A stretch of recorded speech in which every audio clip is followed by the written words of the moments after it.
production, nous pouvons gérer toute l'opération de production, depuis la sélection du lot jusqu'à l'entrée de la palette en chambre froide. La première étape consiste à choisir le lot de réception à produire, par exemple poivron doux Santiago, puis à sélectionner la ligne de production, comme la ligne A. Ensuite, nous choisissons la recette de conditionnement, par exemple carton export, 5 kg. À ce moment-là, le programme calcule automatiquement le poids par carton, le nombre de cartons par palette, ainsi que les quantités prévues.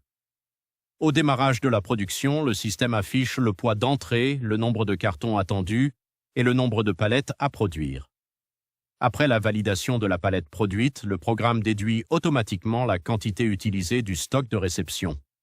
Il déduit aussi les fournitures consommées, comme les cartons, les étiquettes, le film, le cerclage et les palettes en bois. Dans l'étape de ticketage, nous pouvons imprimer le ticket produit, le ticket carton et le ticket palette. Cela permet de garder une traçabilité complète entre le lot, la ligne, la recette, le calibre, la qualité et la palette finale. Avant l'envoi vers le froid, le responsable valide le cerclage de la palette pour confirmer qu'elle est bien fermée, sécurisée et prête à être stockée. Ensuite, la palette est envoyée vers la chambre froide.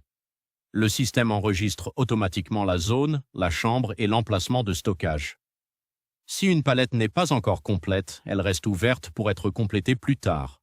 Et si une palette contient plusieurs lots, calibre ou qualité, elle est suivie comme une palette mixte. Les déchets sont également enregistrés dans le système. On peut distinguer les déchets jetés et les déchets valorisés, qui peuvent être réutilisés ou vendus. Avec ce module, la station garde un suivi complet de la production, du stock, des fournitures, des tickets, du cerclage, du froid, des palettes partielles, des palettes mixtes et des déchets.